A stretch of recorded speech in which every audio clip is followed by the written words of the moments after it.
इस तरह से हर एक पार्टी में पूरी तरह से भगदड़ मची हुई है। बहुत जल्द ही 2024 के लोकसभा चुनाव का ऐलान होना है और ठीक 2024 लोकसभा चुनाव के ऐलान से पहले बहुत सारे नेताओं की अंतरात्मा जाग रही है और वो अपना घर छोड़ करके भाग रहा है। लेकिन जनपद गाजीपुर में आप सक्रिय जब थे तब और आज में बहुत अंतर है, बहुत ज्यादा अंतर हो गया है। लेकिन लंबे अरसे तक सक्रिय राजनीति से दूर रहना ये कितना कचोटता है आपको, ये तो मैं समझ रहा हूं कि जनपद गाजीपुर की जनता को भी बहुत ज्यादा कचोटता होगा। जिससे भी हम पूछे तो आपकी चर्चा होती है कि डॉक्टर राजकुमार गौतम भी एक विधायक थे। सबसे बड़ी बात जो आपने अधिकारियों की कही कि अधिकारी फोन से ही मान जाते थे, तो उसमें मैं स्पष्ट कहता हूं कि आपका जो चरित्र है वो झलकता है और अगर कोई चीज़ आपको दिखना है तो वो आपके कैरेक्टर से ही रिफ्लेक्ट होगा। और अधिकारी इन्हीं वजहों से सहयोग करते थे। पढ़ा लिखा आदमी हूँ,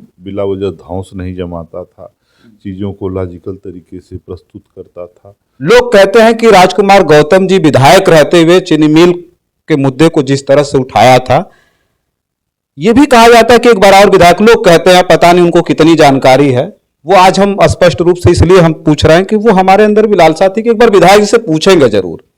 लोग कहते थे विधायक जी अगर उस बार फिर विधायक बन जाते और बीएसपी की गवर्नमेंट बन जाती तो नंदगंज की चीनी मिल चालू करवा देते। ये 100% सत्य है। अच्छा, अभी ज्वाइन करने का, बीजेपी ज्वाइन करने के बाद एक और बहुत बड़ा सवाल उठ रहा है, तमाम पोर्टल और जो है खबरों में अब चल रहा है, लोग अब चर्चा भी कर रहे हैं कि doctor Rajkumar Singh Gautam ji BJP join करने के बाद अब दावेदार हो गए, दावेदारी पेश करेंगे लोकसभा गाजीपुर से। क्योंकि कहा जा रहा था कि मनोज सिन्हा जी के न रहने की वजह से अब जाल अंसारी का जो मैदान है पूरी तरह से खाली है। लेकिन आपके बीजेपी ज्वाइन कर लेने के बाद बड़ा खतरा पैदा कर देने वाला ये मामला हो गया कि आप बीजेपी में चले गए और ये खतरा हो गया अब जाल अंसारी जी के लिए। साथियों नमस्कार, मैं हूं रजनीश और आप देख रहे हैं जन आदर्श भारत। इस वक्त उत्तर प्रदेश की राजनीति में 2024 लोकसभा चुनाव को लेकर के काफी ज्यादा उथल पुथल है। उत्तर प्रदेश की राजनीति में पिछले दिनों से देखा जा रहा है कि तमाम नेता कहीं भारतीय जनता पार्टी छोड़कर समाजवादी पार्टी में आ रहे हैं तो कहीं समाजवादी पार्टी छोड़कर भारतीय जनता पार्टी में जा रहा है। इस तरह से हर एक पार्टी में पूरी तरह से भगदड़ मची हुई है। बहुत जल्द ही 2024 के लोकसभा चुनाव का ऐलान होना है और ठीक 2024 लोकसभा चुनाव के ऐलान से पहले बहुत सारे नेताओं की अंतरात्मा जाग रही है और वो अपना घर छोड़ करके भाग रहा है। तो आज हम उत्तर प्रदेश की राजनीति में पूर्वांचल के कद्दावर नेता के बारे में चर्चा करने जा रहे हैं, जिनकी स्थिति इस प्रकार की रही पूर्वांचल में कि 2007 में पहली बार राजनीति में आया और बहुजन समाज पार्टी की मजबूत सरकार में महज विधायक रहते हुए बहुत बड़ा तेवर और पावर रखने वाले हमारे साथ डॉक्टर राजकुमार सिंह गौतम जी हैं, जिनसे आज चर्चा करेंगे। बहुत बहुत स्वागत है आपका। बहुत धन्यवाद। क्या कहेंगे, बहुत सारे नेताओं की अंतरात्मा जाग गई है, आपको भी लेकर के लोग यही कह रहे हैं कि विधायक जी की बड़ी एंड टाइम पर अंतरात्मा जागी है, इसको लेकर के सबसे पहले आप क्या कहेंगे?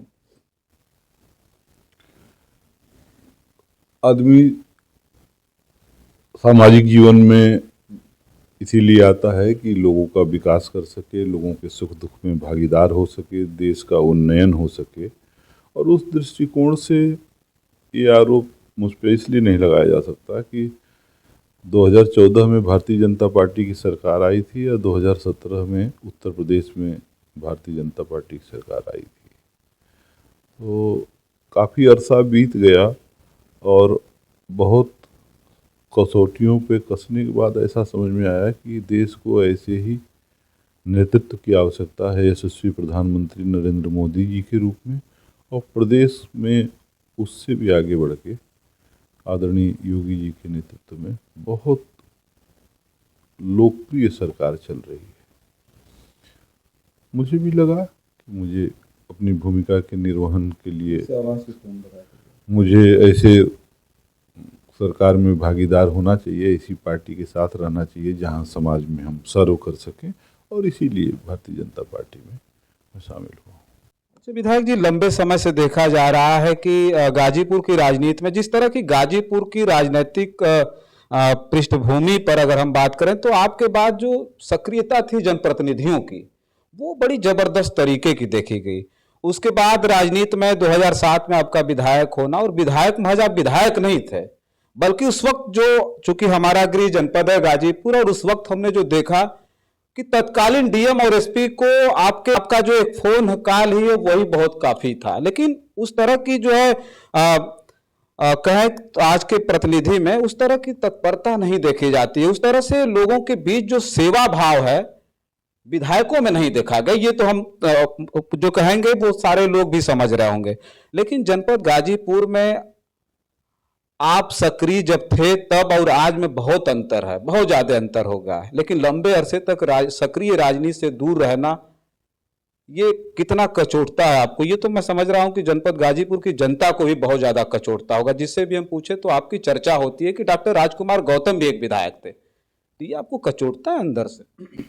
निश्चित रूप से दर्द होता है। और जब मैं राजनीति में गया था तो अच्छा खासा बिजनेस व्यापार यहाँ कर रहा था, और मुझे किसी रुपए पैसे के कमाने के लिए राजनीति की आवश्यकता नहीं थी। लिहाजा हम सर्व करने गए थे कि ड्राइंग रूम में बैठ के सरकारों की आलोचना करने से बेहतर है कि एक ऐसा ऑप्शन दिया जाए लोगों को जहां लोग विश्वास कर सकें। और निश्चित रूप से लोगों ने मुझ पर विश्वास किया, और मैंने 5 वर्षों में कोशिश किया कि पढ़ा लिखा हुआ विधायक होने के नाते लोगों के दरवाजे तक पहुंचूं, उनके मान सम्मान में अगर मैं कुछ बढ़ा सकूं तो वो क्षेत्र के विकास में जो भी कुछ बन पड़ा।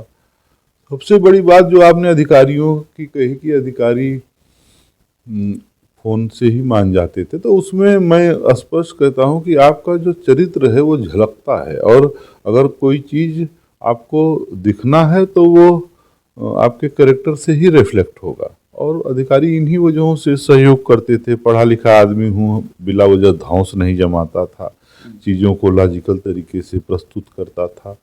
बहन जी का भी उस समय शासन में थोड़ा बहुत स्पष्ट निर्देश थे, तो उसके वजह से भी फायदा मिलता था। इस वजह से मैं सर्व कर पाया।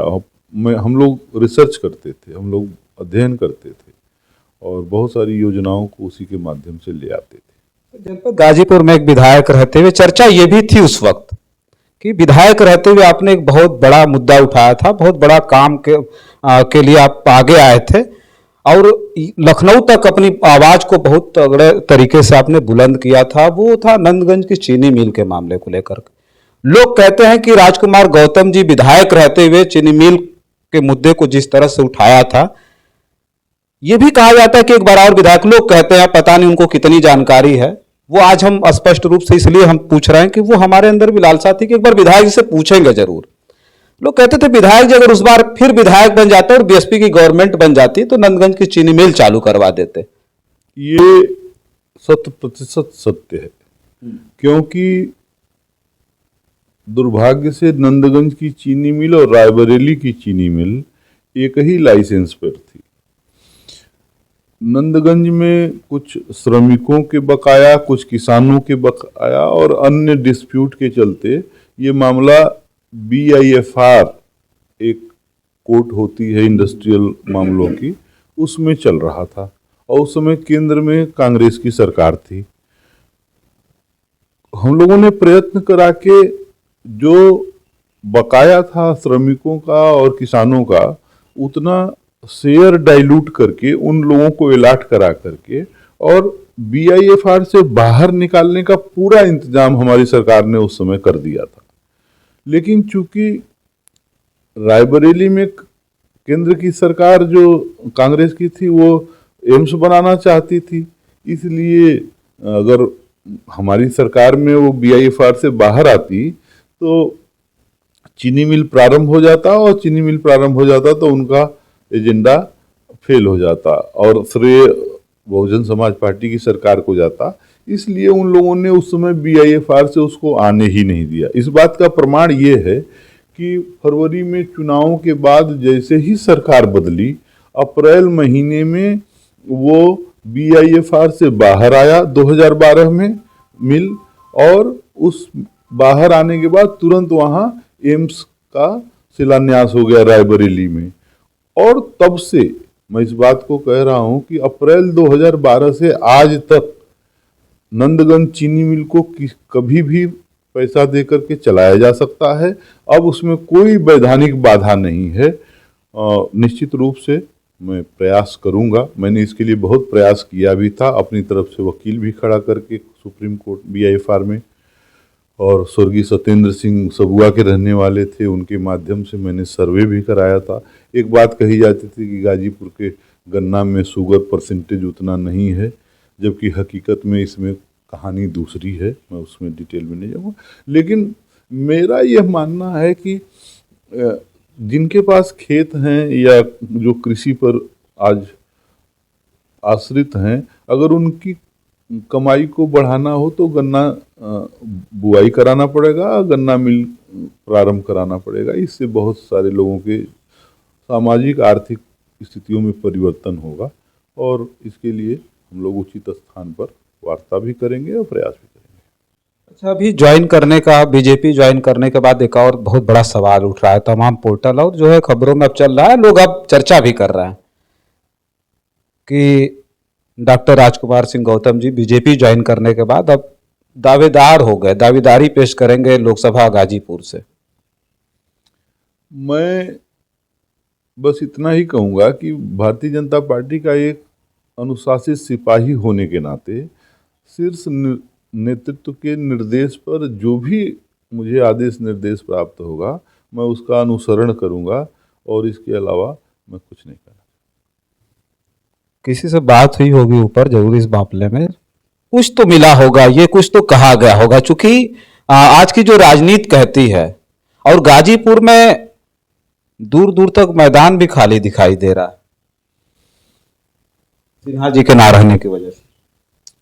मैं आपको एक बार फिर कहूँगा कि भारतीय जनता पार्टी का अनुशासित सिपाही होने के नाते शीर्ष नेतृत्व के एक एक बात का अनुसरण और अनुपालन आने वाले चुनाव में देश के यशस्वी प्रधानमंत्री नरेंद्र मोदी जी को पुनः 400 पार का जो नारा है, उस नारा को हम लोग सफल करने के लिए तन मन धन से प्रयत्न करेंगे। जो निर्देश आदेश मिलेगा उसका पालन करेंगे। कहीं कोई रिक्तता नहीं है, कहीं कोई, भारतीय जनता पार्टी का बहुत बड़ा एक संगठन है, और नेतृत्व आपको जब बाहर ऊपर आदमी आता तब पता लगता है कि अरे ये भी एक है। तो इसलिए कोई न रिक्तता है, न कोई नेताओं का अभाव है। विधायक जी, आपकी एक अलग पहचान है जनपद गाजीपुर में, अलग पहचान के साथ साथ जो पकड़ है आपकी, चाहे दलित वोटर हों, चाहे पिछड़े अन्य पिछड़ों में जबरदस्त तरीके की पकड़ है आपकी। तो इस सारी चीजें रहने के बाद कहीं ना कहीं अगर आप BSP में होते तो जाहिर सी बात है BSP को लाभ होता, समाजवादी पार्टी में रहते आप समाजवादी पार्टी को लाभ होता। अब तक जो देखा जा रहा था, राजनीति में कहा जा रहा था कि मनोज सिन्हा जी के न रहने की वजह से अफजाल अंसारी का जो मैदान है पूरी तरह से खाली है, लेकिन आपके बीजेपी ज्वाइन कर लेने के बाद बड़ा खतरा पैदा कर देने वाला ये मामला हो गया कि आप बीजेपी में चले गए, और ये खतरा हो गया अफजाल अंसारी जी के लिए। निश्चित रूप से हम लोगों ने अपने राजनीतिक जीवन में बहुत प्रयत्न किया है कि गरीब के दरवाजे तक पहुँचे, समाज का जो अंतिम आदमी है वहाँ तक पहुँचा जाए।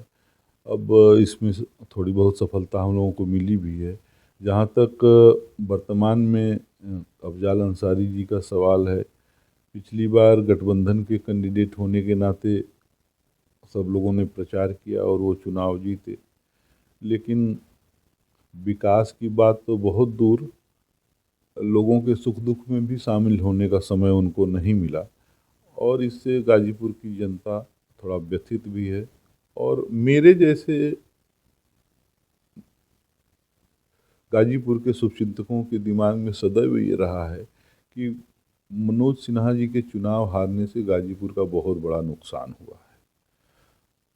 सक्षम नेतृत्व के रहते हुए आज वाराणसी में यशस्वी प्रधानमंत्री जी सांसद हैं, और वो काम वाराणसी के अंदर हुए जो कल्पना नहीं किए जा सकते थे। तो आदमी के व्यक्तित्व का, नेतृत्व का हमेशा फ़ायदा मिलता है क्षेत्र को।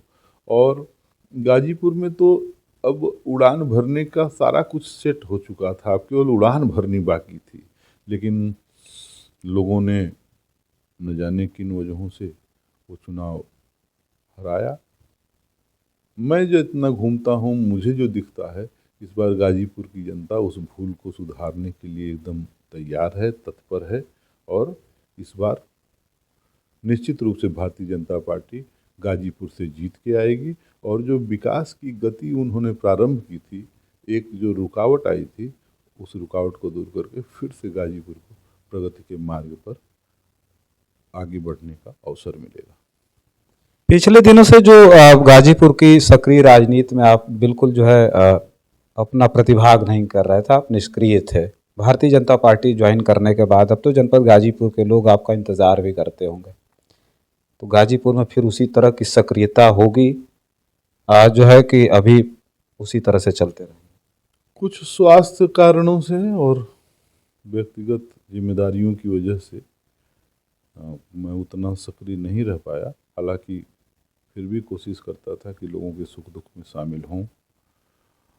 अभी भारतीय जनता पार्टी में शामिल होने के बाद बहुत सारे फ़ोन, बहुत सारे लोगों की बधाइयाँ, और मुझे उनकी भावनाओं से अवगत होने का अवसर मिला है।